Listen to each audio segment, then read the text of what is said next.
کیا تراویح کی نماز پڑھانے کے لیے مکمل قرآن حفظ کرنا ضروری ہے؟ ضروری نہیں ہے، بہتر تو ہے کہ مکمل قرآن کا حافظ ہو تاکہ مکمل قرآن پڑھے، چونکہ اللہ کے پیارے نبی ہر رمضان میں حضرت جبریل کو پورا قرآن سناتے تھے۔ اسی سے علماء نے یہ مسئلہ مستنبط کیا ہے کہ تراویح میں بھی پورا قرآن پڑھایا جائے تو بہتر ہے، افضل ہے، لیکن ضروری نہیں ہے۔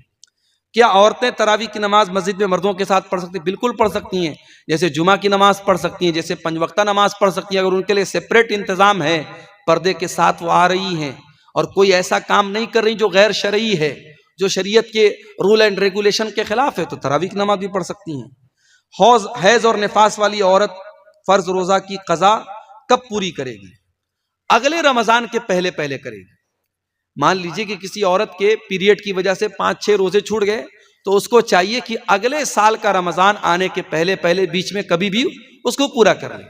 اور نفاس میں جو روزے چھوٹتے ہیں تو اس میں ہو سکتا ہے کہ لمبا پیریڈ چلا جائے، زیادہ روزے چھوٹ جائیں، تو ان کو بھی کوشش کرے ایز سون ایز پاسبل، جتنا جلدی ممکن ہے اس کی قضا کر دیں۔ لڑکا اور لڑکی کب بالغ ہوتے ہیں اور کتنے سال کی عمر میں ان پر روزہ فرض ہے؟ عمر کی کوئی قید نہیں ہے۔ لڑکیوں کو جب پیریڈ آنے لگے وہ بالغ ہو جاتی ہیں، اور لڑکوں کو جب داڑھی مونچھ کے بال آ جائیں یا شرمگاہ کے بال آ جائیں تو وہ بالغ ہو جاتے ہیں۔ اب ایسا اگر 12 سال کی عمر میں بھی ہو جاتا تو وہ بالغ مانا جائے گا، اور بالغ اگر ہیں تو ان کے اوپر نماز بھی فرض ہے، ان کے اوپر روزہ بھی فرض ہے۔ واللہ عالم۔ تراویح کی نماز کتنی رکعت ہے؟ 8 یا 20؟ جو اللہ کے رسول کی سنت ہے، آپ سے ثابت ہے، 8 رکعت تراویح ہے۔ آپ 8 کے ساتھ 3 رکعت وتر پڑھے، یعنی 8 + 3 11 رکعت، یہ اللہ کے نبی سے ثابت ہے، اور اس پر بہت ساری دلیلیں موجود ہیں، اللہ کے رسول کی احادیث موجود ہیں۔ کیا مردے کی طرف سے افطار کرا سکتے ہیں؟ مردے کی طرف سے عام صدقہ خیرات کرنے کا ذکر ملتا ہے۔ افطار کا میرے علم میں کوئی ایسا خاص ثبوت نہیں ہے جس میں مردے کی طرف سے اللہ کے رسول کے دور میں یا صحابہ کے دور میں افطار کرایا گیا ہو۔ بعض علماء نے یہ لکھا ہے کہ افطار بھی ایک طریقے کا اطعام ہے، مسکینوں کو جس طریقے سے ہم کھانا کھلاتے ہیں تو افطار میں بھی ہم لوگوں کو کھانا کھلاتے ہیں، تو میت کی طرف سے بھی ہم کرا سکتے ہیں۔ لیکن بہرحال بہتر یہ ہے کہ آپ خود اپنی طرف سے افطار کرائیں۔ اگر آپ اپنی طرف سے افطار کرا رہے ہیں روزے داروں کو، اور آپ یہ چاہتے ہیں کہ آپ کے باپ کو فائدہ ملے، آپ کے باپ جن کا انتقال ہو چکا ہے، تو یہ بات یاد رکھیے کہ اولاد کے ہر نیک عمل کا ثواب آٹومیٹک باپ کو ملتا ہے۔ تو چونکہ خاص اس عمل کا، روزے دار کو افطار کرانے کا، مردے کی طرف سے کوئی ثبوت میرے علم میں نہیں ہے، اور علماء موجود ہیں، اگر کوئی دلیل ہو تو سامنے لائی جا سکتی ہے۔ میرے علم میں ایسی کوئی دلیل نہیں ہے، اس لیے اس سے پرہیز کرنا چاہیے۔ افطار مردے کی طرف سے نہیں کرانا چاہیے۔ ہاں، آپ غریبوں کو کھانا کھلا سکتے ہیں، صدقہ خیرات کر سکتے ہیں، اس کا ثبوت بہرحال ملتا ہے۔ عید کی نماز کے لیے کیا عورتیں امامت کر سکتی ہیں؟ عید کی نماز کے لیے اللہ کے رسول کے دور میں جو طریقہ تھا کہ آپ صلی اللہ علیہ وسلم پڑھاتے تھے عید کی نماز، اور پیچھے مرد بھی پڑھتے تھے، عورتیں بھی پڑھتی تھی۔ صحابہ کے دور میں بھی ایسا ہی ہوتا تھا، اس لیے عورتوں کی الگ سے امامت عورت کرائے یہ مناسب نہیں ہے۔ آپ انتظام کریں اور مردوں ہی کی جماعت میں جو ہے عورتوں کا انتظام ہو اور مرد امامت کرائے، تو یہی زیادہ بہتر اور صحیح طریقہ ہے۔ صدقہ فطر کب دینا صحیح ہے اور اس کی شکل کیا ہے؟ صدقہ فطر جو ہے وہ آپ کو عید کی نماز کے پہلے دینا ہے۔ آپ 1-2 دن پہلے بھی دے دیں، کوئی حرج کی بات نہیں ہے، لیکن عید کی نماز کے پہلے دے دینا ہے۔ بہتر یہ ہے کہ آپ 1 دن پہلے دے دیں، 1 دن پہلے دے دیں، 2 دن پہلے دے دیں۔ اور اس کی شکل یہ ہے کہ آپ کا جو اناج ہے، جیسے مثال کے طور پہ ہم لوگ چاول کھاتے ہیں اور گیہوں کا آٹا کھاتے ہیں، تو آپ گیہوں بھی دے سکتے ہیں، چاول بھی دے سکتے ہیں، گیہوں کا آٹا بھی دے سکتے ہیں، اور ہر فیملی کے ایک ممبر کی طرف سے 2.5 کلو، ایک سا جو تقریباً 2.5 کلو بنتا ہے، تو 2.5 کلو کے حساب سے آپ جوڑ لیں اور اتنا اناج دے دیں۔ اب ایک سوال یہ کہ کیا ہم قیمت دے سکتے ہیں؟ تو بعض علماء نے کہا کہ قیمت نہیں دے سکتے۔ اناج کا ذکر حدیث میں ملتا، ہمیں اناج ہی دینا چاہیے۔ قیمت دیں گے تو قیمت ادا نہیں ہوگی۔ لیکن جو صحیح بات اور معقول بات لگتی ہے، مضبوط بات جو معلوم ہوتی ہے، وہ یہ کہ اناج کا دینا افضل ہے۔ لیکن اگر کہیں کسی علاقے میں اناج دینے میں اس فقیر کی، اس غریب کا نقصان ہو رہا ہے، یا اس کی مصلحت اناج نہ دینے میں ہے، تو اس کو کیش بھی دیا جا سکتا ہے، کیونکہ اللہ کے رسول کے دور میں اناج بھی ایک طریقے کی کرنسی تھی۔ لوگ سامان خریدتے بیچتے تھے، اناج دے کر خریدتے بیچتے تھے، کپڑا لیتے تھے، اناج دے کے لیتے تھے۔ آج ہم بہت سارے علاقوں میں دیکھتے ہیں کہ غریب کو اناج دیا جاتا ہے، اور وہ اناج جا کر کے دکاندار کو اونے پونے بیچتا ہے، اور پھر اس سے پیسہ حاصل کرتا ہے۔ تو اسی لیے بہت سارے علماء کا کہنا ہے کہ جب وہ نقصان خود کر رہا ہے تو اس سے بہتر ہے کہ ہم اس کو کیش رقم دے دیں. لیکن بہرحال تمام دلائل کو سامنے رکھ کر کے جو بات زیادہ مضبوط نظر آتی ہے وہ یہ کہ اناج ہی دیا جائے. اناج دینے میں کوئی جب مسئلہ ہو، کوئی مشکل ہو، تب پیسہ دیا جائے. بعض لوگوں نے پیسے ہی کو آسان سمجھ کے اس کو رواج بنا لیا، وہ بھی ٹھیک نہیں. جو ایک سنت سے جو چیز ثابت ہے اناج دیا جائے تو اناج کا ہی اہتمام کرنا چاہیے. واللہ عالم بالصواب. یہ چند سوالات تھے جن کا جواب جلدی جلدی میں ہم نے آپ کے سامنے دیا. ہمارے بزرگ عالم دین مولانا عرفان مدنی صاحب موجود ہیں، اگر ہم سے کہیں ان جوابات میں خطا ہوئی ہوگی تو وہ اس کی تصحیح کریں گے. میں وقت ختم ہو رہا ہے. اللہ تعالی ہم سب کو اپنی اصلاح کی توفیق عطا فرمائے. اللہ ہم سب کو سچی توبہ کی توفیق عطا فرمائے. رب العالمین ہمیں اپنے دلوں کو اقترب للناس حسابهم وهم فی غفلۃ معرضون. لوگوں کے حساب کا ٹائم قریب آ گیا، لوگوں کے امتحان کا ٹائم قریب آ گیا. اب یہاں حساب سے کیا مراد ہے؟ بعض علماء نے اس آیت کی تفسیر میں لکھا کہ حساب سے مراد قیامت ہے. قیامت قریب آ گئی. گویا کہ اللہ کے پیارے نبی صلی اللہ علیہ وسلم کے دنیا میں آنے کے بعد اب قیامت بہت قریب ہے. اب دنیا کی عمر کا زیادہ تر حصہ گزر چکا ہے، اب دنیا کی عمر بہت تھوڑی سی بچی ہے. اسی لیے اللہ کے نبی نے اپنی بعثت کو بھی قیامت کی ایک نشانی قرار دیا ہے. آپ نے فرمایا وہ است انا والساعۃ کہاتین. آپ نے 2 انگلیوں سے اشارہ کر کے فرمایا کہ میں اور قیامت اس طریقے سے بھیجے گئے جیسے یہ دونوں انگلیاں ہیں. تو یہاں اللہ تعالیٰ حساب سے مراد قیامت کو لے رہا ہے کہ قیامت قریب آ گئی. اقترب للناس حسابهم. لوگوں کے حساب کا ٹائم قریب آ چکا ہے، قیامت قریب آ چکی ہے. اور ایک اس آیت کی تفسیر یہ بھی کی گئی کہ موت جو ہر انسان کو آنی ہے، اور موت کے بعد بھی انسان جب قبر میں جائے گا تو مکمل تو نہیں لیکن جزوی طور پر پارشیلی کہہ سکتے ہیں ہم، تھوڑا بہت حساب و کتاب تو قبر میں بھی شروع ہو جاتا ہے. قبر میں بھی اس سے سوال و جواب ہوتا ہے، اور قبر میں بھی اس کے ساتھ رحمت کا یا عذاب کا معاملہ کیا جاتا ہے. تو بعض علماء نے یہاں حساب سے مراد موت کو لیا ہے. چاہے ہم موت کو لے لیں وہ بھی بہت قریب ہے، چاہے ہم قیامت کو لے لیں وہ بھی بہت قریب ہے. اقترب للناس حسابهم. لوگوں کے حساب کا ٹائم قریب آ چکا ہے. وہم فی غفلۃ معرضون. لیکن لوگ پھر بھی غفلت میں پڑے ہوئے ہیں. یہ بہت افسوس کی بات ہے. ایک انسان کو معلوم ہے کہ میرا حساب قریب ہے، میرا امتحان قریب ہے، اور امتحان بھی ایسا امتحان کہ اس پر میری دنیا اور آخرت کی کامیابی ڈیپینڈ ہے، اور پھر بھی اس کی تیاری نہیں کرتا. انسان غافل ہے.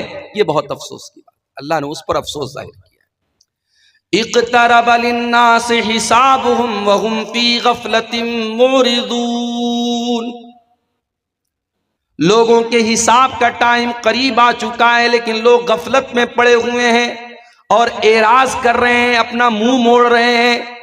سمجھانے والا سمجھا رہا ہے، بتانے والا بتا رہا ہے، ان کی موت یاد دلا رہا ہے، ان کی آخرت یاد دلا رہا ہے، مگر وہ دھیان دینے کو تیار نہیں ہے.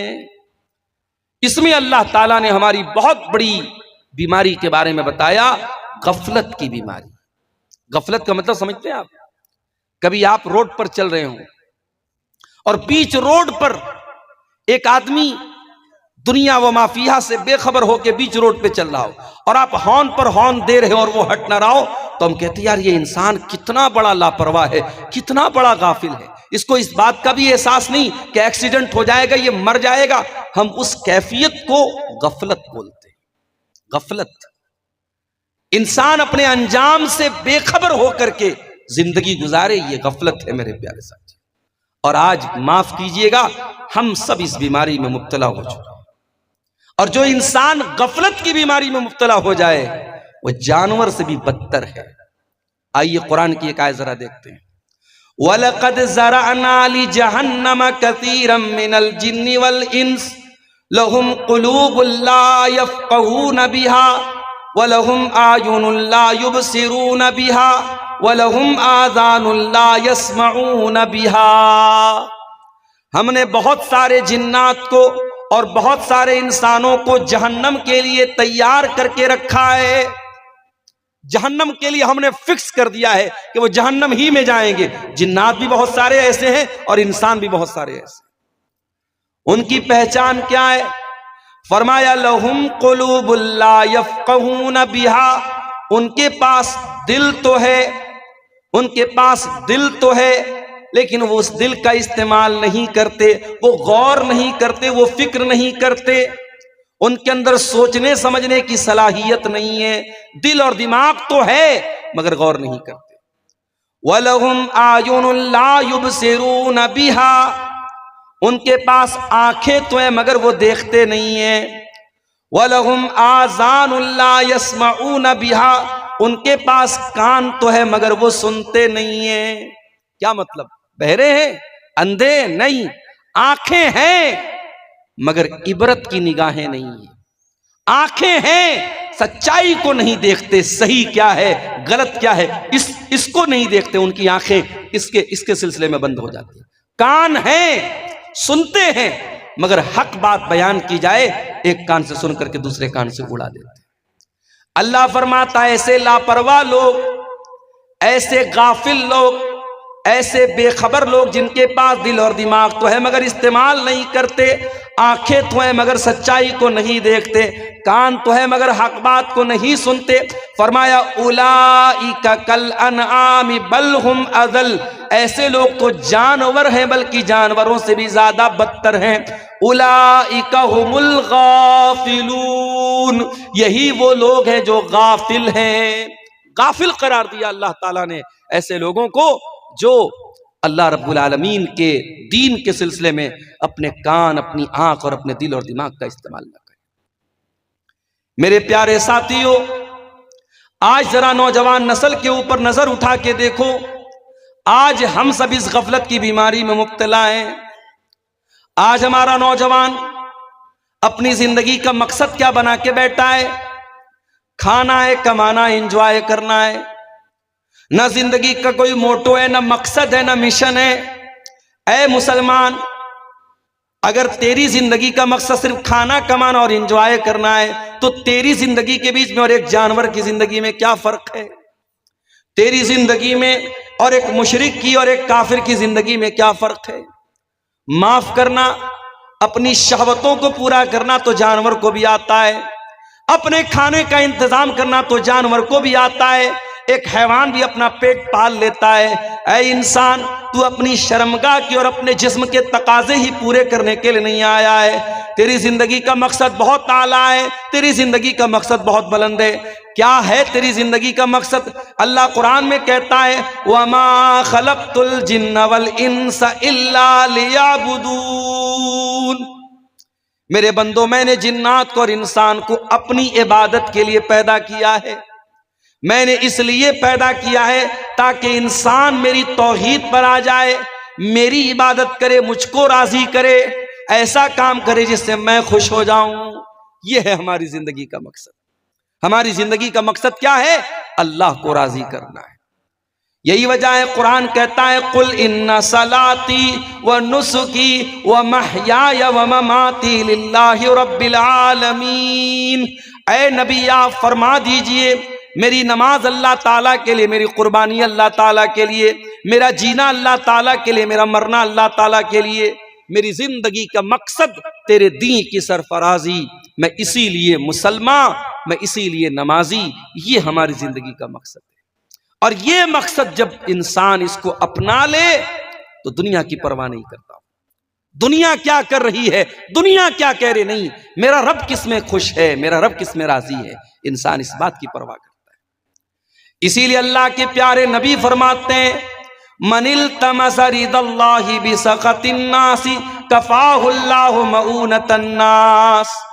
جو اللہ کو راضی کرنے کے لیے لوگوں کو ناراض کر دے، لوگ ناراض ہوتے ہیں، پرواہ نہ کرے، اللہ کو راضی کرے، تو ایسے انسان کے لیے اللہ تعالیٰ کافی ہو جائے گا.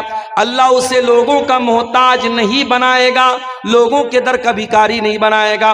وَمَنِ الْتَمَسَ رِضَى النَّاسِ بِسَخَطِ اللَّهِ، اور جو لوگوں کو راضی کر کے اللہ کو ناراض کرے گا، جو اللہ کو ناراض کر کے لوگوں کو خوش کرنے کی کوشش کرے گا وَكَلَهُ اللَّهُ إِلَى النَّاسِ، اللہ تعالیٰ اسے لوگوں کے حوالے کر دے گا۔ لوگ آپ سے کبھی خوش نہیں ہو سکتے، نہیں، جتنے بھی آپ نیک بن جائیں، لوگ آپ سے کب خوش ہوں گے؟ جب آپ مریں گے اور لوگ آپ کی قبر پہ مٹی دینے آئیں گے، تب کہیں گے یار یہ آدمی اچھا تھا۔ لوگوں کو خوش کرنے کے چکر میں نہ پڑو میرے پیارے ساتھیوں، اپنی زندگی کے مقصد کو پہچانو۔ یہ زندگی بہت بہت قیمتی ہے میرے بھائی۔ ہمارے دین میں خودکشی کیوں حرام ہے؟ ہمارے دین میں سوسائڈ کیوں حرام ہے؟ ابھی اتر پردیش کے ڈومریا گنج کے ایک مدرسے کے طالب علم کی خبر آئی، اس نے خودکشی کر لی۔ یتیم بچہ تھا، کچھ اس کو اسکول میں ٹارچر کیا گیا، اس کو کچھ ٹیچروں نے یا کچھ انتظامیہ کی طرف سے کچھ ٹارچر کیا گیا فیس وغیرہ کو لے کے، غریب بچہ تھا، یتیم بچہ تھا، وہ بیچارہ خودکشی کر لیتا ہے۔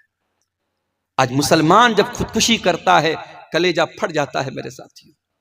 ہمارے دین میں بہت بڑا کرائم ہے، بہت بڑا گناہ ہے۔ آپ خودکشی نہیں کر سکتے، آپ سوسائڈ نہیں کر سکتے۔ یہ زندگی ہماری نہیں ہے، یہ اللہ کی امانت ہے میرے پیارے ساتھی۔ اسی لیے اسلام کہتا ہے وَلَا تَقْتُلُوا أَنفُسَكُمْ إِنَّ اللَّهَ كَانَ بِكُمْ رَحِيمًا۔ اپنے آپ کو قتل نہ کرو، کوئی ایسا کام نہ کرو جس سے تمہاری جان خطرے میں پڑ جائے۔ وَلَا تُلْقُوا بِأَيْدِيكُمْ إِلَى التَّهْلُكَةِ، اپنے آپ کو ہلاکت میں نہ ڈالو۔ اسی لیے سگریٹ پینا، گٹکھا کھانا، کسی بھی طریقے کا نشہ کرنا اسلام میں حرام ہے۔ اس لیے بھی حرام ہے کیونکہ اس کے اندر نشہ ہے، اور اس لیے بھی حرام ہے کیونکہ وہ آپ کے شریر کو نشٹ کر رہا ہے، برباد کر رہا ہے۔ ہر وہ چیز جو آپ کے شریر کو نشٹ کرے، آپ کی صحت کے ساتھ کھلواڑ کرے، پوچھنے کی ضرورت نہیں ہے، وہ حرام ہے اسلام کے اندر۔ جو چیز آپ کے جسم کے لیے مضر ہے وہ اسلام کے اندر حرام ہے۔ یہ زندگی اللہ کی امانت ہے میرے پیارے ساتھی۔ اللہ امتحان کے طور پہ دنیا میں اللہ نے ہم کو بھیجا ہے۔ قرآن کا 29واں پارہ اٹھائیے، اللہ فرماتا ہے الذی خلق الموت والحیات لیبلوکم ایکم احسن عملا۔ اللہ نے موت کو پیدا کیا، اللہ نے زندگی کو پیدا کیا۔ کیوں پیدا کیا؟ تاکہ وہ تمہارا امتحان لے۔ لیبلوکم، وہ تمہارا امتحان لینا چاہتا ہے۔ ایکم احسن عملا، کہ تم میں کون اچھا عمل کرتا ہے، کون زیادہ عمل کرتا ہے، نہیں کہا کون اچھا عمل کرتا ہے۔ اللہ تعالیٰ کے ہاں کوانٹیٹی نہیں، اللہ تعالیٰ کے ہاں کوالٹی دیکھی جائے گی۔ آپ کا عمل کتنا ہے یہ اللہ تعالیٰ کا میٹر نہیں کرتا، آپ کا عمل کیسا ہے یہ میٹر کرتا اللہ تعالیٰ۔ ابھی 15 شعبان کی رات گزری، اسی شعبان کے مہینے میں، اب تو رمضان دستک دے رہا ہے، 15 شعبان کی رات کو شب برات منائی جاتی ہے۔ کتنے مسلمان 15 شعبان کی رات رات بھر عبادت کرتے ہیں، قبرستان جا کے دعائیں کرتے ہیں، قرآن پڑھتے ہیں، اور اس اگلے دن روزہ رکھتے ہیں، بہت ساری عبادتیں کرتے ہیں۔ عبادت تو ہو رہی ہے، کوانٹیٹی تو بہت ہے، کوالٹی نہیں ہے۔ جو عبادت نبی نے نہیں کی، جو عبادت صحابہ نے نہیں کی، میرے پیارے ساتھیوں، وہ عبادت بدعت کی کیٹیگری میں آتی ہے، اور نبی نے فرمایا وَكُلُّ بِدْعَةٍ ضَلَالَةٍ، ہر بدعت گمراہی۔ تو زندگی کے مقصد کو پہچانو میرے بھائی۔ آج سارے کے سارے لوگ چہرے پر محنت کر رہے ہیں۔ لڑکیوں کو دیکھو اپنے میک اپ پر کتنا خرچ کر رہی ہیں۔ اب تو بہار کے بعض علاقوں میں پروگرام کے لیے میں گیا تو دیکھتا ہوں نقاب کے اوپر بھی لڑکیاں لائٹ لگا رہی ہیں، نقاب کے اوپر بھی لائٹ لگی ہے۔ اب بھائی جب نقاب کے اوپر تم لائٹ لگا رہی ہو تو کیا مطلب ہے اس کا؟ نقاب کا تو مقصد ہے چھپانا اپنے آپ کو، اب تم نقاب کے اوپر لائٹ لگا رہی ہو تو اپنے آپ کو اور نمایاں کر رہی ہو، کیا مطلب ہے؟ نقاب کو بھی آج ہم لوگوں نے ایک فیشن بنا دیا ہے۔ اللہ معاف کرے ہماری بہنوں کو، آج اپنے شریر پر، اپنے چہرے پر کتنی محنت ہو رہی ہے۔ آج میک اپ آئٹم خریدنے پر شوہروں کی آمدنی کا ایک بڑا حصہ ان کی بیویوں کے میک اپ پر خرچ ہو رہا ہے۔ آج ہمارے نوجوان چہرے کے لیے کتنی محنت کر رہے ہیں، بالوں کے لیے کتنی محنت کر رہے ہیں۔ کس طریقے سے لوگ ہم کو ہینڈسم مان لیں، خوبصورت مان لیں، اسمارٹ مان لیں، اور آپ کو خوبصورت اور ہینڈسم کہلانے والوں کان کھول کر کے سن لو، اللہ تعالیٰ کے ہاں تمہارے چہروں کی خوبصورتی نہیں دیکھی جائے گی۔ تم کتنے ہینڈسم ہو، کتنے خوبصورت ہو، کتنے گورے چٹے ہو، تمہارے چہرے پر کوئی داغ دھبا ہے یا نہیں، اللہ تعالیٰ کے ہاں یہ نہیں دیکھا جائے گا۔ ان اللہ لا ينظر الى صورکم واجسامکم ولکن ينظر الى قلوبکم واعمالکم۔ اللہ تعالیٰ تمہارے چہروں کو نہیں دیکھے گا، اللہ تمہارے جسموں کو نہیں دیکھے گا، اللہ تعالیٰ کے ہاں اگر دیکھا جائے گا تو تمہارے دلوں کو دیکھا جائے گا۔ دل پر محنت کرو میرے پیارے ساتھی۔ بہت خوبصورت ایک لڑکا، بہت خوبصورت ایک خاتون، دنیا ان کے حسن و جمال کی تعریفیں کر رہی ہیں۔ سوال یہ ہے ان کے سینے میں جو دل ہے، اس دل میں اللہ کی محبت کتنی ہے، اس دل میں ایمان کی محبت کتنی ہے، اس دل میں اللہ کا ڈر کتنا ہے، اس دل میں آخرت کا ڈر کتنا ہے۔ یہ دل اللہ تعالیٰ کیا میرے پیارے ساتھیوں سب سے زیادہ اہمیت رکھتا ہے۔ دل پر محنت کرو۔ ہمارے باپ ابراہیم علیہ السلام اللہ کی بارگاہ میں دعا کرتے ہیں، وَلَا تُخْزِنِي يَوْمَ يُبْعَثُونَ يَوْمَ لَا يَنفَعُ مَالٌ وَلَا بَنُونَ إِلَّا مَنْ أَتَى اللَّهَ بِقَلْبٍ سَلِيمٍ۔ اے اللہ مجھے قیامت کے دن تو ذلیل نہ کرنا، مجھے قیامت کے دن تو رسوا نہ کرنا۔ دنیا میں انسان اگر رسوا ہو بھی جائے، آج رسوا ہوا ہے، کل سیٹلمنٹ ہو جائے گا، کل عزت پا جائے گا، کل جو رسوا تھا آج عزت پا رہا ہے، لیکن آخرت کی جو رسوائی ہے، قیامت کے دن کی جو ذلت ہے، اس کا کوئی مداوع نہیں ہے میرے بھائیوں، اس کا کوئی علاج نہیں ہے۔ اس لیے ابراہیم علیہ السلام دعا کرتے ہیں کہ اے اللہ مجھے قیامت کے دن تو ذلیل نہ کرنا۔ یوم لا ينفع مال ولا بنون، قیامت کے دن نہ مال کام آئے گا، نہ اولاد کام آئے گی، نہ قبر میں آپ کا مال کام آئے گا، نہ آخرت میں آپ کا مال کام آئے گا، نہ قبر میں آپ کی اولاد آپ کا ساتھ دینے آئے گی، نہ قیامت کے دن آپ کا ساتھ دینے آئے گی۔ ہاں نیک اولاد ہے، دعا کرے گی آپ کے لیے تو اس دعا کا فائدہ آپ کو ملے گا۔ اولاد بنفس نفیس چل کر، کوئی بیٹا ایسا تو نہیں جو باپ کے ساتھ قبر میں جا کے اتر جائے، کوئی ایسا بیٹا تو نہیں جو باپ کا ہاتھ پکڑ کے قیامت کے دن کہہ دے کہ اے اللہ میرے باپ کی جگہ مجھے عذاب میں ڈال دے اور اللہ اس کے مطالبے کو قبول کر لے۔ نہیں، نہ قیامت کے دن بیٹا باپ کے کام آئے گا، نہ قبر میں کام آئے گا۔ الا من اتى اللہ بقلب سلیم، قیامت کے دن تو وہی کامیاب ہوگا جو قلب سلیم لے کر کے آئے گا، صاف ستھرا دل لے کر کے آئے گا۔ دل پر محنت کرو میرے بھائیو، یہ دل ہمارا بہت کٹھور ہوتا چلا جا رہا ہے۔ جلسوں میں کوئی کمی نہیں ہے، یوٹیوب پر بیانات کی کوئی کمی نہیں ہے، علماء کی تقاریر کی کمی نہیں ہے، اتنا سب کچھ ہم سنتے ہیں، رات رات بھر جلسے اور پروگرام ہو رہے ہیں، مگر کیا بات ہے کہ سماج میں برائیاں بڑھتی چلی جا رہی ہیں؟ کیا بات ہے کہ سماج کے اندر گندگیاں کم نہیں ہو رہی ہیں؟ وجہ یہ ہے کہ آج ہمارے دل کٹھور ہو چکے ہیں۔ اللہ نے قرآن میں یہودیوں سے کہا تھا ثم قست قلوبکم من بعد ذالک فہی کالحجارۃ او اشد قسوہ، اے یہودیو تم نے اتنے گناہ کیے، اتنے پاپ کیے کہ پاپ کرتے کرتے تمہارے دل پتھروں سے زیادہ کٹھور ہو گئے، پتھروں سے زیادہ تمہارے دل سخت ہو گئے۔ وَإِنَّ مِنَ الْحِجَارَةِ لَمَا يَتَفَجَّرُ مِنْهُ الْأَنْهَارُ، ارے پتھر تو کچھ ایسے بھی ہوتے ہیں کہ پتھر کے اندر سے نہریں جاری ہونے لگتی ہیں۔ وَإِنَّ مِنْهَا لَمَا يَشَّقَّقُ فَيَخْرُجُ مِنْهُ الْمَاءُ، پتھر تو کچھ ایسے بھی ہوتے ہیں پتھر میں سے سوراخ ہو جاتا ہے، پانی رس رس کر کے نکلنے لگتا ہے۔ وَإِنَّ مِنْهَا لَمَا يَهْبِطُ مِنْ خَشْيَةِ اللَّهِ، پتھر تو کچھ ایسے بھی ہوتے ہیں جو اللہ کے خوف سے پگھل جاتے ہیں۔ اے انسان تو اتنا پاپی ہو چکا ہے، اتنا پاپی ہو چکا ہے، تیرا دل پتھر سے بھی زیادہ کٹھور ہو چکا ہے، پتھر سے بھی زیادہ سخت ہو چکا ہے۔ آج ہمارے دل پتھروں سے زیادہ سخت ہو چکے ہیں میرے ساتھی۔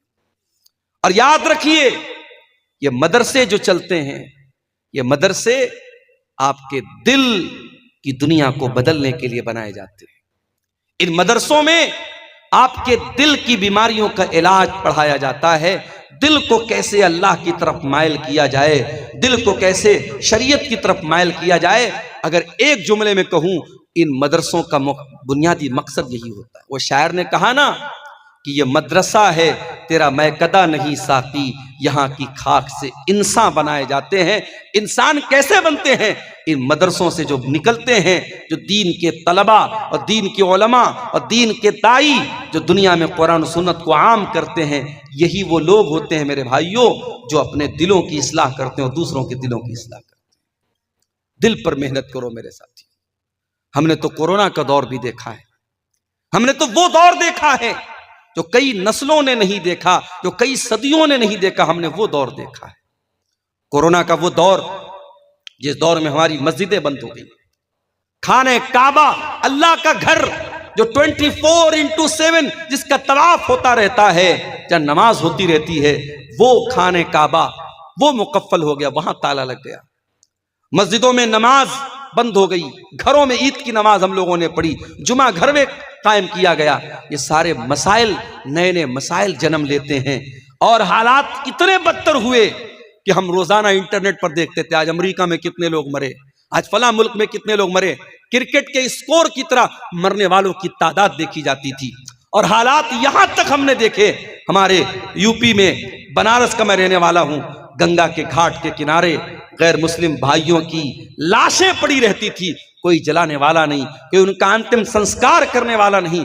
کتنی جگہوں پر تو مسلمانوں نے ان غیر مسلموں کا انتم سنسکار کیا، کتنی جگہوں پر باپ مرا ہے، بیٹا اپنے باپ کی لاش کو چھونے کو تیار نہیں ہے، کتنی جگہوں پر کوڑا اٹھانے والی گاڑیوں سے لاشوں کو اٹھایا گیا۔ یہ حالات انسانی تاریخ نے بہت کم دیکھے تھے، یہ حالات ہم نے دیکھے تھے میرے بھائی۔ اتنے مشکل ترین حالات دیکھنے کے باوجود ہم کتنے کٹر دل اور کتنے کٹھور دل کے مالک ہیں میرے پیارے ساتھیوں۔ ہونا تو یہ چاہیے تھا ان حالات کو دیکھنے کے بعد ہماری حالت بدل جاتی، ہم اللہ والے بن جاتے، اللہ کی بارگاہ میں گڑ گڑانے والے بن جاتے، جو نماز سے دور ہے وہ نمازی بن جاتے، جو شراب میں غرق تھے وہ شراب سے توبہ کر لیتے، جو زنا میں مبتلا تھے وہ زنا سے توبہ کر لیتے۔ مگر حالات نے الٹا رخ دیکھا ہے۔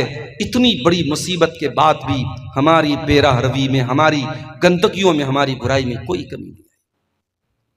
اسی لیے اللہ تعالیٰ قرآن کریم میں کہتا ہے فَلَوْلَا إِذْ جَاءَهُمْ بَأْسُنَا تَضَرَّعُوا وَلَكِنْ قَسَتْ قُلُوبُهُمْ وَزَيَّنَ لَهُمُ الشَّيْطَانُ مَا كَانُوا يَعْمَلُونَ۔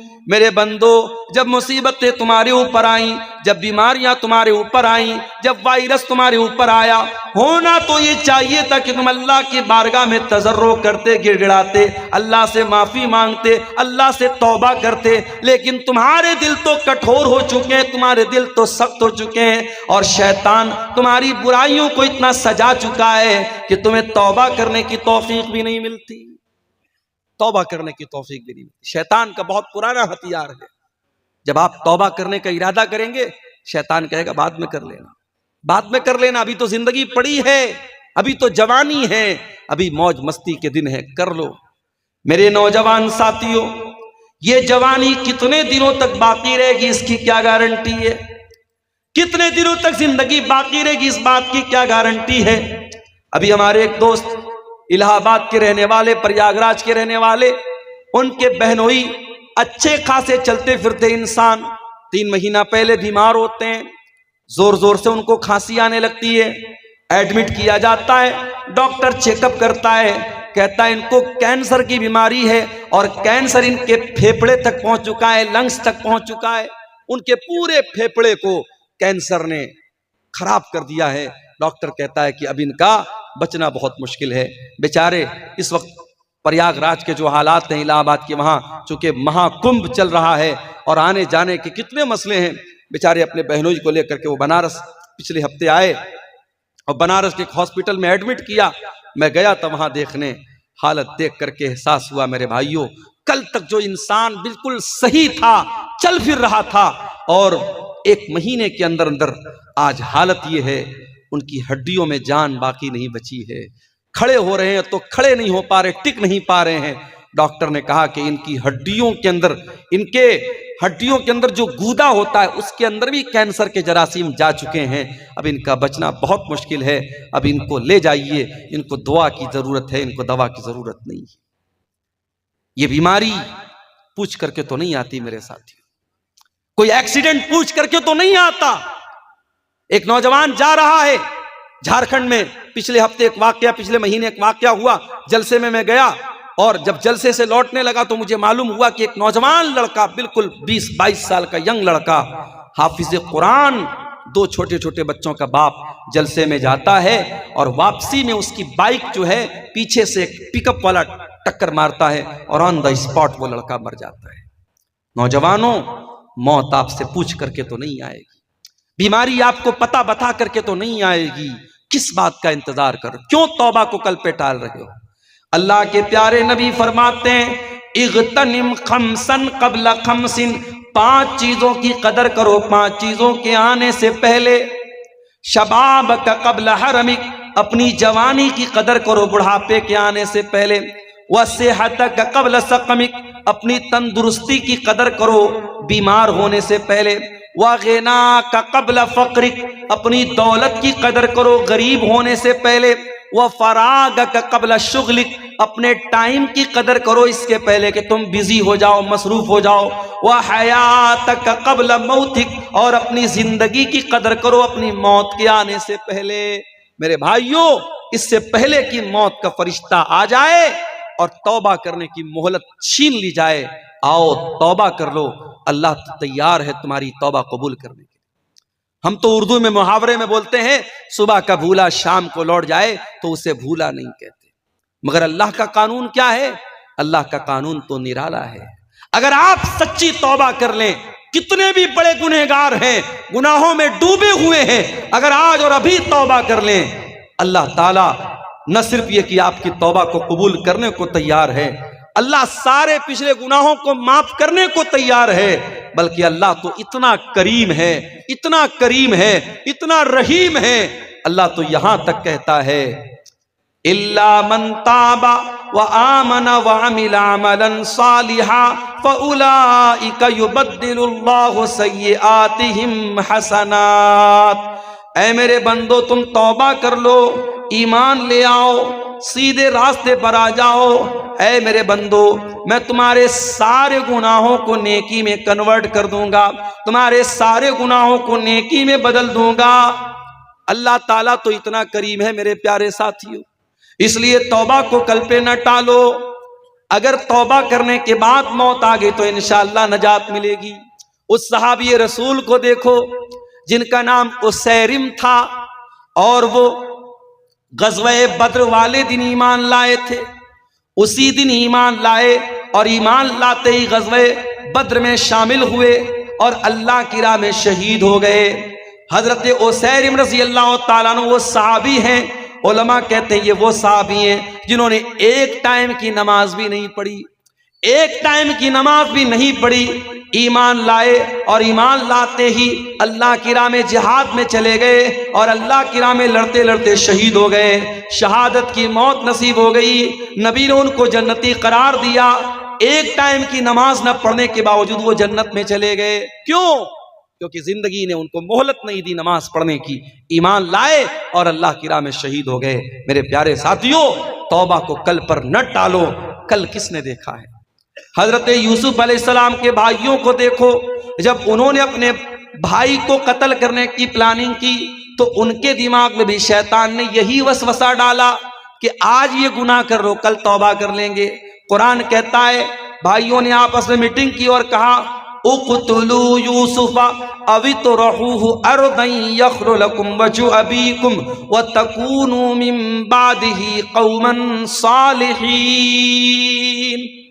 یوسف کو قتل کر دو، یوسف کو کہیں چھوڑ دو، دور چھوڑ دو، تاکہ یوسف نہ رہے اور تمہارا باپ صرف تم سے محبت کرے، اور کہتے ہیں آپس میں کہ بعد میں ہم لوگ نیک بن جائیں گے، بعد میں توبہ کر لیں گے۔ معاف کرنا میرے پیارے ساتھیوں، توبہ کو کل پہ ٹالنا یہ بھی شیطان کی بہت بڑی چال ہے۔ اور توبہ کو کیوں ٹالتا ہے انسان؟ کیونکہ دل اس کا کٹھور ہو چکا ہے۔ اس دل پر محنت کرو میرے پیارے ساتھیوں۔ ہمارا دل تو اتنا کٹھور ہو چکا ہے، نوجوانوں کا موبائل لے کر چیک کیا جائے، ان کے یوٹیوب کی پلے لسٹ میں جا کے دیکھا جائے انہوں نے کتنی دیر اپنا ٹائم قرآن کو سننے میں گزارا، کتنا ٹائم انہوں نے علماء کے بیانات کو سننے میں گزارا، اور کتنا ٹائم انہوں نے فلمی ناچ گانوں میں گزارا، کتنا ٹائم انہوں نے کامیڈی دیکھنے میں گزارا، کتنا ٹائم انہوں نے فیس بک کی ریلز دیکھنے میں گزارا۔ آج فضول اور لایانی چیزیں دیکھنے میں ہمارا نوجوان اپنا کتنا ٹائم ویسٹ کر رہا ہے۔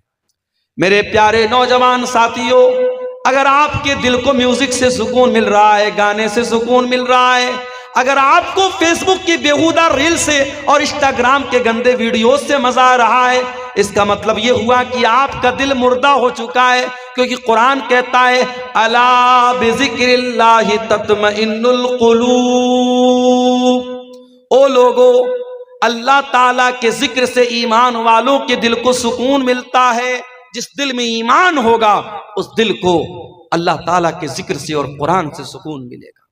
آج بھی میں دعوے کے ساتھ آپ سے کہتا ہوں، عربی آپ کی زبان نہیں ہے، آپ بہار کے دربھنگا کے علاقے کے رہنے والے، آپ کی اپنی ایک مخصوص زبان ہے، عربی آپ کو نہیں آتی ہوگی، پھر بھی اگر آپ کسی اچھے قاری کی آواز میں اگر قرآن کریم کو آپ موبائل پر چلا کر کے اس کی تلاوت کو سنیں، ایئر فون کانوں میں لگا لیں، ہیڈ فون کانوں میں لگا لیں، میں دعوے کے ساتھ کرتا ہوں میرے بھائیوں کہ وہ قرآن آپ کے دل کے تاروں کو چھیڑے گا، وہ قرآن آپ کے دل پر اپیل کرے گا۔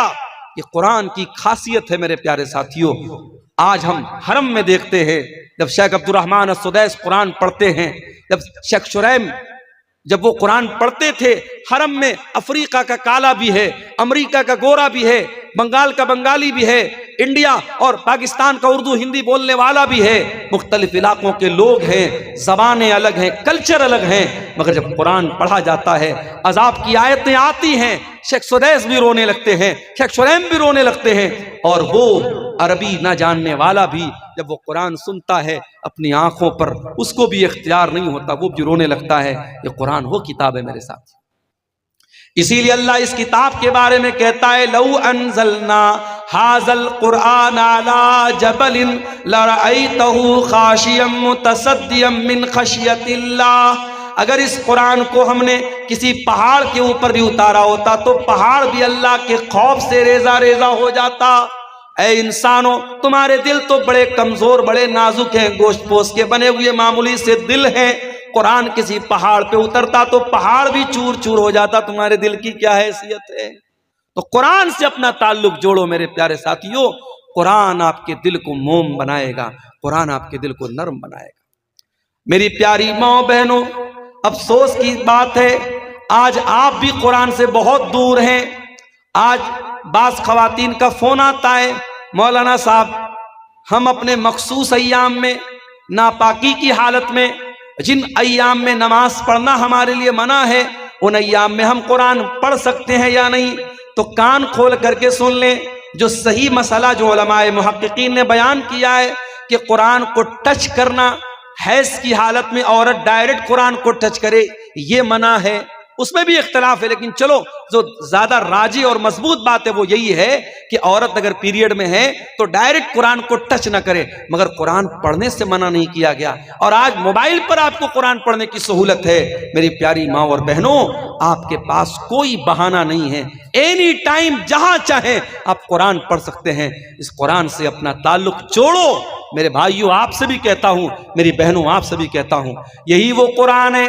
اما عائشہ رضی اللہ تعالیٰ عنہ چاشت کی نماز پڑھ رہی ہیں اور اسی قرآن کی تلاوت کر رہی ہیں، اور قرآن پڑھتے پڑھتے جب اما عائشہ سورہ طور کی اس آیت پر پہنچتی ہیں فَمَنَّ اللَّهُ عَلَيْنَا وَوَقَانَا عَذَابَ السَّمُومِ، سورہ طور کی تلاوت کر رہی حضرت عائشہ، اور اس آیت پر جب پہنچتی ہیں کہ جنتی جب جنت میں جائیں گے تو کہیں گے اے اللہ تیرا احسان ہے ہم پر کہ تو نے ہم کو جہنم کی آگ سے بچا لیا۔ جب اما عائشہ اس آیت پر پہنچی، ان کے بھتیجے قاسم بن محمد ان سے ملنے کے لیے آئے، بھتیجے نے دیکھا کہ میری پھوپھی جان قرآن پڑھ رہی ہیں، سورہ طور پڑھ رہی ہیں چاشت کی نماز میں، تو بھتیجے وہاں سے چلے گئے اور بہت دیر کے بعد مارکیٹ میں سودا سلف لینے کے بعد بہت دیر کے بعد جب واپس آئے، کیا دیکھتے ہیں میری پھوپھی جان اسی آیت کو پڑھتی چلی جا رہی ہیں اور روتی چلی جا رہی ہیں، اپنے آنسوؤں کو دوپٹے سے پوچھتی چلی جا رہی ہیں۔ فمن اللہ علینا ووقانا عذاب السموم، اے اللہ تیرا احسان ہے ہم پر کہ تو نے ہم کو جہنم کی آگ سے بچا لیا۔ حضرت عائشہ اس آیت کو پڑھ کر کے بار بار رو رہی ہیں۔ میرے پیارے ساتھیوں، میری پیاری ماں اور بہنوں، وہ قرآن آج ہمارے پاس بھی ہے۔ اگر اپنے دل کی بھلائی چاہتے ہو، اپنے دل کو نرم کرنا چاہتے ہو، تو ذرا قرآن سے اپنا تعلق مضبوط کرو اور قرآن سے جڑو میرے پیارے ساتھیوں۔ دل کی سختی کو اگر دور کرنا ہے میرے پیارے بھائیوں، تو دنیا میں بہت ساری چیزیں جو جائز ہیں، جائز چیزوں کو بھی حد سے زیادہ ان سے تعلق نہ جوڑو۔ مثال کے طور پہ کھانا، پینا، پہننا ظاہر کی جائز ہے، مگر آپ ان جائز چیزوں میں بھی جب حد سے زیادہ مبتلا ہو جائیں گے تو دل کٹھور ہو جائے گا۔ جیسے بعض لوگ کیا ہوتے ہیں، ان کو ہمیشہ کھانے ہی کی بات رہتی ہے کہ آج یہ کھائیں گے، کل وہ کھائیں گے، طرح طرح کے کھانے پینے، یعنی زندگی کا مقصد کیا ہے؟ چٹپٹی چیزیں کھانا، کھانا ہی کھانا ان کی زندگی کا مقصد ہے۔ بعض لوگوں کو آپ دیکھیے صبح کو الگ کپڑا پہن رہے ہیں، شام کو الگ کپڑا پہن رہے ہیں، یعنی کپڑے ہی ان کی زندگی کا مقصد ہے۔ بعض عورتوں کو دیکھیے، ان کی زندگی میں کپڑے، میری الماری میں اتنے کپڑے ہیں، میرے وارڈروب میں اتنے کپڑے ہیں، کپڑوں کو انہوں نے زندگی بنا کے رکھا ہے۔ یاد رکھو میرے پیارے ساتھیوں، اس دنیا سے اتنا ہی تعلق جوڑو جتنے کی ضرورت ہے، اصل تیاری آخرت کی کرو۔ دنیا میں اچھا کھاؤ، اچھا پہنو، منع نہیں ہے، مگر دنیا کو سب کچھ اگر سمجھ کر کے بیٹھ گئے تو قرآن کی وارننگ بھی سن لو، بل تؤثرون الحیات الدنیا والآخرۃ خیر وابقی۔ میرے بندو، تم دنیا کی زندگی کو ترجیح دیتے ہو، دنیا کی زندگی کو پرائیورٹی دیتے ہو، سب کچھ سمجھتے ہو، جبکہ آخرت کی زندگی زیادہ بہتر اور زیادہ باقی رہنے والی ہے۔ یہ کون سی عقل مندی ہے کہ اس 40 سال کی 50 سال کی زندگی کے لیے اتنی محنت ہم کرتے ہیں اور اس پرماننٹ زندگی کے لیے ہم کوئی محنت نہیں کرتے۔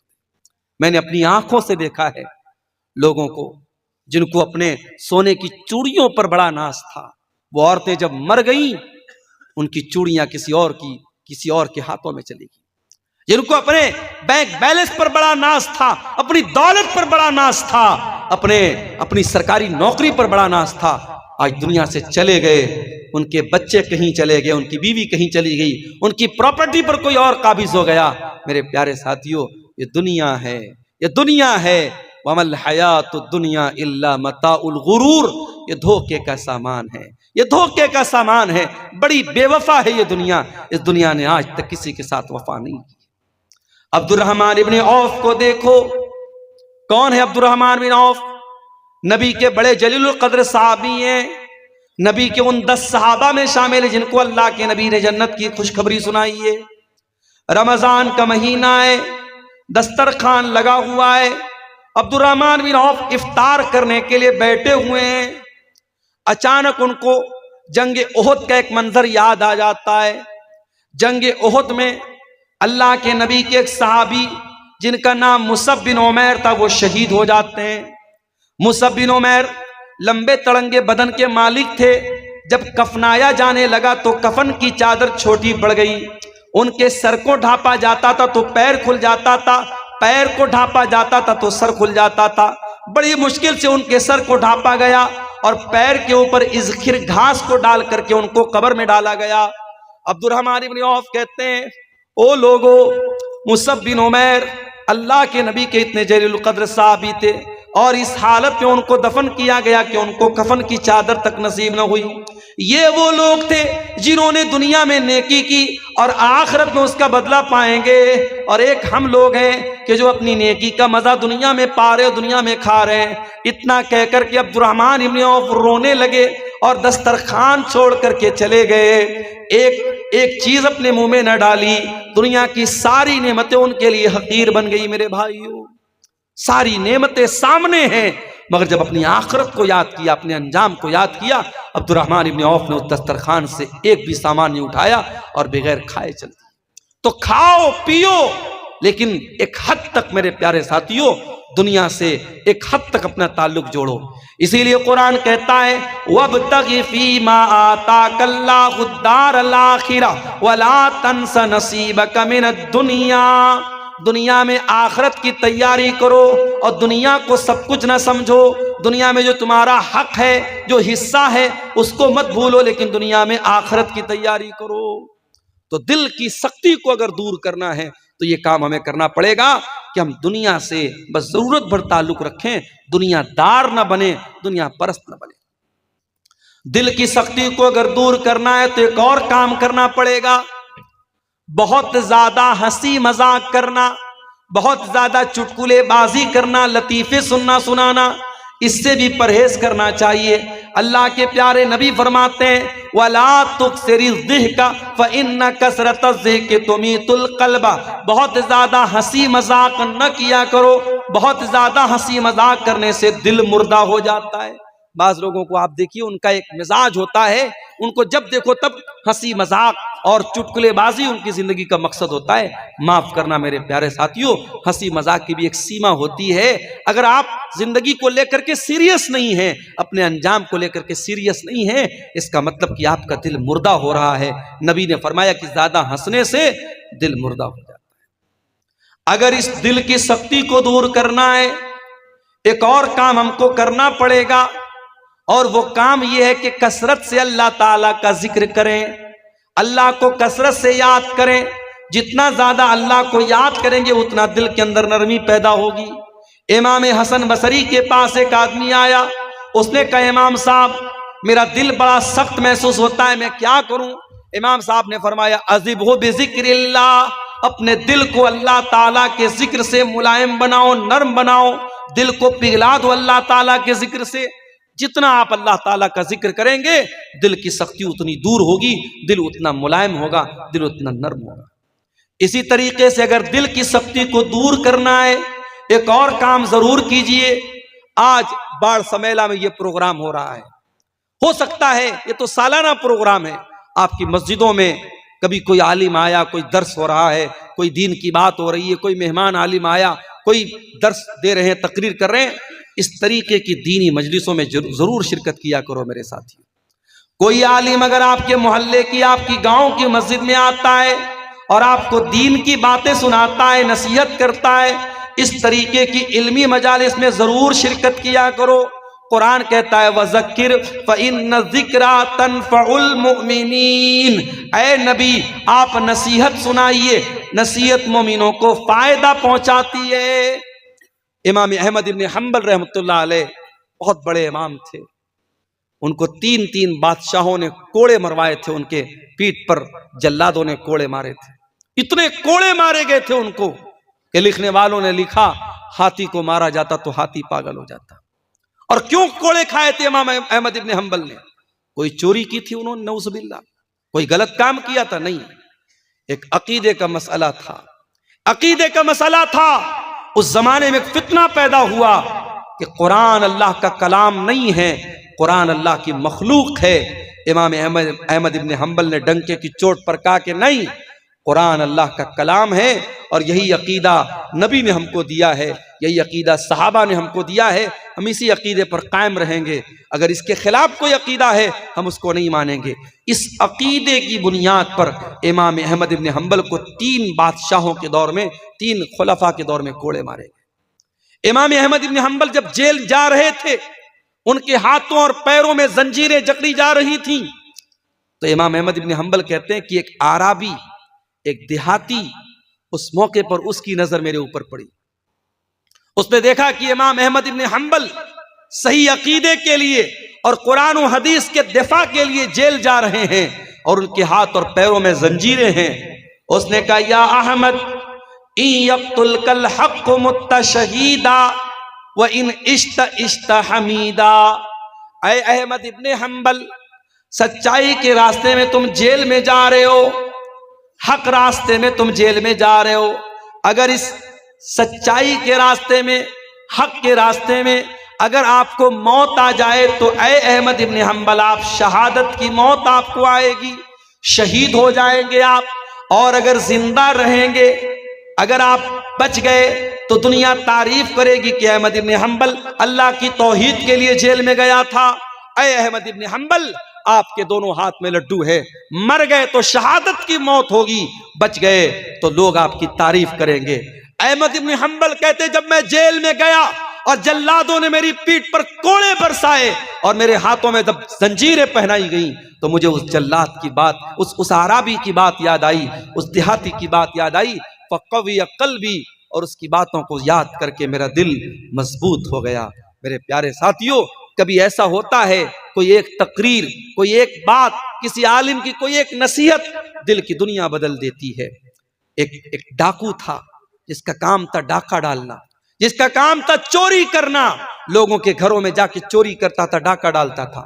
اسے ایک لڑکی سے محبت ہو گئی، اس لڑکی سے ملنے کے لیے اس کے مکان کی چھت پہ گیا، رات کا سناٹا تھا، دور کوئی اپنے گھر میں بیٹھ کے قرآن پڑھ رہا تھا، اور قرآن پڑھتے پڑھتے سورہ حدید کی آیت نمبر 16 اس تلاوت کرنے والے نے تلاوت کی، اور وہ اس چور اور ڈاکو کے کانوں میں وہ آیت پڑ گئی، أَلَمْ يَعْنِ لِلَّذِينَ آمَنُوا أَن تَخْشَعَ قُلُوبُهُمْ لِذِكْرِ اللَّهِ، کیا ایمان والوں کے لیے ابھی وہ سمے نہیں آیا، وہ وقت نہیں آیا کہ اللہ کا کلام سن کر کے ان کے دل پگھل جائیں؟ یہ آیت اس چور کے کان میں پڑی، اس ڈاکو کے کان میں پڑی، اس نے کہا کہ اے اللہ، اب وہ سمے آ چکا ہے، وہ وقت آ چکا ہے، اے اللہ میں توبہ کرنا چاہتا ہوں۔ وہ وہاں سے نکلا اور ایک دوسری جگہ پہنچا جہاں بہت سارے لوگ اکٹھا تھے اور آپس میں باتیں کر رہے تھے۔ وہ جا کر کے ان کی باتیں سننے لگا۔ وہ آپس میں کیا باتیں کر رہے تھے؟ کچھ لوگوں کا کہنا تھا کہ ہمیں یہاں رکنا چاہیے، اور کچھ لوگوں کا کہنا تھا یہاں سے نکل جانا چاہیے، کچھ لوگوں کا کہنا تھا کہ ہمیں یہاں رک جانا چاہیے کیونکہ رات کا وقت ہے، اور اس علاقے میں ایک بہت بڑا ڈاکو ہے جس کا نام فضیل ابن عیاض ہے، وہ ڈاکہ ڈالتا ہے، وہ چوری کرتا ہے، وہ آئے گا ہمارا مال چوری کر لے گا، اس لیے بہتر ہے کہ ہم یہیں پر رات گزارے صبح نکلیں گے۔ وہ چور، وہ ڈاکو جس کا نام فضیل ابن عیاض تھا، اس نے کہا کہ اے اللہ، تیرے بندے مجھ سے ڈرتے ہیں، اے اللہ مجھ سے ڈرتے ہیں اور میری وجہ سے اپنا سفر کینسل کر رہے ہیں، میری وجہ سے یہاں وہ رات میں آرام کر رہے ہیں، اس ڈر سے نہیں جا رہے کہ ان کا مال نہ چوری ہو جائے۔ اے اللہ، میں سچی توبہ کرتا ہوں، میں وعدہ کرتا ہوں کہ اب ساری زندگی تیرے گھر میں گزار دوں گا، خانہ کعبہ کے پاس گزار دوں گا۔ اے اللہ، میں خانہ کعبہ سے اپنے آپ کو جوڑ دوں گا۔ اور دنیا اس انسان کو امام فضیل ابن عیاض کے نام سے یاد کرنے لگی، اور وہ انسان جا کر کے اللہ کے گھر کے ساتھ اس نے ایسا تعلق جوڑا کہ ان کو اللہ کے گھر کا مجاور کہا جانے لگا، اللہ کے گھر سے چپک جانے والا اور اس کے پڑوس میں رہنے والا ان کو کہا گیا۔ تو میرے ساتھیوں، توبہ کرو، توبہ کرو، اور اس طریقے کی دینی مجلسوں سے فائدہ اٹھاؤ۔ یہاں جانے سے آپ کے دل کی سختی دور ہوگی۔ ایک دو چیزیں اور سن لیجئے، میں تقریباً 1:45 بج رہے ہیں اور ابھی مجھ کو فوراً نکلنا بھی ہے، لمبا سفر ہے، 450 سوا 400 کلومیٹر، صبح 8:30 بجے پہنچنا بھی ہے۔ ایک دو باتیں اور سن لیجئے، بات ہم ختم کریں گے۔ ہمارے ڈرائیور صاحب کی گاڑی کو ریڈی کر چکے ہیں۔ دل کی سختی کو اگر دور کرنا ہے میرے بھائیوں، ایک کام ہمیں اور کرنا پڑے گا۔ نبی اکرم نے وہ طریقہ بتایا۔ ایک صحابی اللہ کے نبی کے پاس آئے، کہا اے اللہ کے نبی، میرا دل بڑا کٹھور ہو گیا ہے، بڑا سخت ہو گیا ہے، اس دل کی سختی کو دور کرنے کے لیے میں کیا کروں؟ آپ نے فرمایا امسح براس الیتیم، کسی یتیم کے سر پہ ہاتھ پھیر لو، کسی یتیم کے سر پہ ہاتھ پھیر لو، کسی یتیم کی پرورش کر دو، کسی یتیم کی کفالت کر لو، کسی مدرسے میں یتیم بچے پڑھ رہے ہیں، اس یتیم بچے کی پڑھائی کا خرچ اٹھا لو۔ میرے بھائیوں، اس سے بھی آپ کا دل نرم ہو جائے گا۔ یہ میں نہیں کہہ رہا ہوں، یہ جناب محمد رسول اللہ صلی اللہ علیہ وسلم کہہ رہے ہیں اپنے صحابی سے، امسح براس الیتیم، یتیم کے سر پہ ہاتھ پھیرو، تمہارا دل نرم ہو جائے گا۔ میرے بھائیوں، آج اپنے دلوں کو نرم کرنے کی ضرورت ہے۔ آج گناہ کر کر کے، اللہ کی نافرمانی کر کر کے ہم نے اپنے دلوں کو ایسا بنا لیا ہے کہ قرآن کہتا ہے کَلَّا بَلْ رَانَ عَلَىٰ قُلُوبِهِمْ مَا كَانُوا يَكْسِبُونَ۔ اے میرے بندو، گناہوں کی پرت تمہارے دل کے اوپر چڑھ چکی ہے، تمہارے دلوں پر پردہ چھا گیا ہے، لیئر چڑھ گئی ہے گناہوں کی وجہ سے، تمہارے کرتوتوں کی وجہ سے۔ اگر گناہوں کی اس پرت کو دور کرنا ہے میرے عزیزو، توبہ کے ذریعے دور کرو۔ استغفار کے ذریعے دور کرو، قرآن کی تلاوت کے ذریعے دور کرو۔ اسی طریقے سے موت کو یاد کیا کرو۔ کبھی کبھی ایسے ہی قبرستان چلے جاؤ۔ ہمارے یہاں کوئی ضروری نہیں ہے کہ ماں اگر انتقال کر گئی ہے، ماں کے لیے مغفرت کی دعا کرنا ہے تو قبرستان جانا ضروری نہیں۔ ماں کے لیے مغفرت کی دعا کرنا ہے، ہم گھر میں بیٹھے بھی کر سکتے ہیں، مسجد میں بیٹھ کے بھی کر سکتے ہیں۔ قبرستان مغفرت کی دعا کرنے کے لیے جانا ضروری نہیں ہے۔ قبرستان جاؤ موت کو یاد کرنے کے لیے۔ کبھی سوچو، کبھی تصور کرو کہ وہاں ہم کو بھی جانا ہے۔ ایک دن آئے گا، دنیا میں ہماری بڑی شہرت ہے، بڑا نام ہے، چار لوگ اپنے کاندھے پر سوار کر کے قبرستان میں لے کے جائیں گے اور مٹی کے حوالے کر دیں گے۔ بڑے بڑے اپنے زمانے کے ترم خاں، بڑے بڑے دولت والے، بڑی بڑی شہرت والے اور بڑے بڑے اپنے نام کے آگے لمبے چوڑے القاب لگانے والے آج منو مٹی کے نیچے دفن ہے میرے پیارے ساتھیوں، اور کوئی ان کا پرسان حال نہیں ہے۔ اس قبر کی تاریکی میں ہم سب کو جانا ہے، اور ہم سے 3 سوال ہوگا، مجھ سے بھی ہوگا، آپ سے بھی ہوگا۔ من ربو کا، من نبیوں کا، ما دینوں کا۔ تیرے رب کون ہیں، تیرے نبی کون ہیں، اور تیرا دین کیا ہے؟ اور ان تینوں سوالوں کا جواب میتھمیٹکس کی کتابوں میں نہیں ملے گا۔ ان تینوں سوالوں کا جواب سائنس کی کتابوں میں نہیں ملے گا۔ ان تینوں سوالوں کا جواب کانوینٹ اسکولوں میں نہیں ملے گا۔ معاف کیجئے گا، میں انگلش میڈیم تعلیم کی توہین نہیں کر رہا ہوں، میں سائنس کی اہمیت کو نہیں گھٹا رہا ہوں، میں میتھمیٹک کی اہمیت کو نہیں گھٹا رہا ہوں، مگر اتنا ضرور آپ کو بتاؤں گا کہ قبر میں آپ کو کام آئے گا تو رب کا قرآن کام آئے گا۔ یہی قرآن جس کے پڑھنے والوں کو آپ حقیر سمجھتے ہیں، جس کے پڑھانے والوں کو آپ حقیر سمجھتے ہیں، جو قرآن پڑھانے والا آج رمضان میں زکوٰۃ کی بھیک مانگنے آپ کے در پہ آئے تب وہ مدرسہ چلائے گا۔ یہ حالات کیوں ہیں میری قوم کے؟ اس پر بھی ہمیں غور کرنے کی ضرورت ہے۔ بڑے بڑے سیٹھوں کے یہاں بھکاریوں کی طرح یہ مدارس کے سفرا، یہ مدارس کے ذمہ دار بھکاریوں کی طرح لائن لگا کے کھڑے ہوتے ہیں، اور زکوٰۃ کی رقم انہیں بھکاریوں کی طرح دی جاتی ہے۔ یہ بھی ایک لمحہ فکریہ اور غور کرنے کا مقام ہے کہ آپ کو قرآن پڑھانے والا اور آپ کے بچوں کو قرآن پڑھانے والا آپ کے در پہ آ کے بھیک مانگتا ہے تب وہ قرآن پڑھا پاتا ہے۔ یہ بہت افسوس کی بات ہے میرے بھائیوں۔ جب مومن قبر کے تینوں سوالوں کا صحیح جواب دے گا، میرا رب اللہ ہے، میرا دین اسلام ہے، میرے نبی محمد صلی اللہ علیہ وسلم ہے، تو فرشتہ پوچھے گا کہ تجھے ان تینوں سوالوں کا جواب کیسے پتا چلا؟ تو وہ کیا کہے گا؟ قرأت کتاب اللہ فآمنت بہ وصدقت بہ، میں نے قرآن پڑھا تھا، میں نے اللہ کی کتاب کو پڑھا تھا، اس پر ایمان لایا تھا، اس پر تصدیق کی تھی۔ میں قرآن کا عالم تھا، میں قرآن کا حافظ تھا، میں نے قرآن کو سمجھا تھا، میں نے قرآن کو پڑھا تھا۔ قبر میں بھی یہ قرآن آپ کے کام آئے گا، اور قیامت کے دن بھی یہ قرآن آپ کے کام آئے گا۔ قیامت کے دن یوم یفر المرء من اخیہ وامہ وابی وصاحبتہ وبنی، نہ بیٹا باپ کے کام آئے گا، نہ بیوی شوہر کے کام آئے گی، نہ بھائی بھائی کے کام آئے گا، لیکن قرآن وہاں بھی آپ کے کام آئے گا۔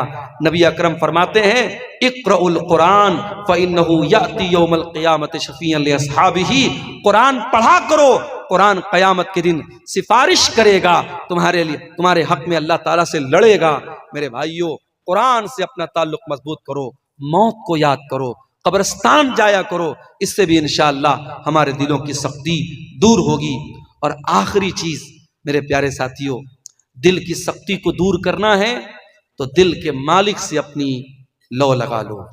دل کا ریموٹ کنٹرول اللہ کے ہاتھ میں ہے، دل کا مالک اللہ ہے۔ اللہ جب تک نہیں چاہے گا آپ کا دل ہدایت پر نہیں آ سکتا، آپ کا دل صحیح راستے پر نہیں آ سکتا، اور جس دن اللہ چاہے گا بڑے سے بڑے گمراہ انسان کو اللہ ایمان کی توفیق دے دے گا۔ بڑے بڑے بالی ووڈ کے اور ہالی ووڈ کے فلمی ہیرو اور ہیروئن جن کی ساری زندگی ناچ گانے میں گزری، جس دن اللہ نے ان کو ہدایت دینی چاہی، ہدایت کے راستے پر آ گئے، اور جس کے دل کو اللہ تعالیٰ نے ہدایت سے محروم کر دینا چاہا، وہ مسلمان تھا، مرتد ہو گیا۔ کوئی اپنے آپ کو کل تک مسلمان کہتا تھا، آج کافر ہو گیا، مشرک ہو گیا، اور آج دوسروں کے در پہ جا کے سر جھکانے لگا۔ اس لیے دل کے مالک سے اپنا تعلق جوڑو۔ اور ایک دعا سکھا رہا ہوں، اور یہ دعا ہمارے پیارے نبی جناب محمد رسول اللہ صلی اللہ علیہ وسلم کثرت سے پڑھا کرتے تھے۔ یا مقلب القلوب ثبت قلبی علی دینک، اے دلوں کے پلٹنے والے میرے دل کو اپنے دین پر ثابت قدم کر دے، میرے دل کو اپنے دین پر جما دے۔ یہ دعا کثرت سے پڑھا کرو، انشاءاللہ یہ جو ہے آپ کو یہ دعا کام دے گی۔ یہ سوالات ڈھیر سارے سوالات آئے، اتنا ٹائم بھی نہیں ہے، جلدی جلدی جواب دے دیتے ہیں۔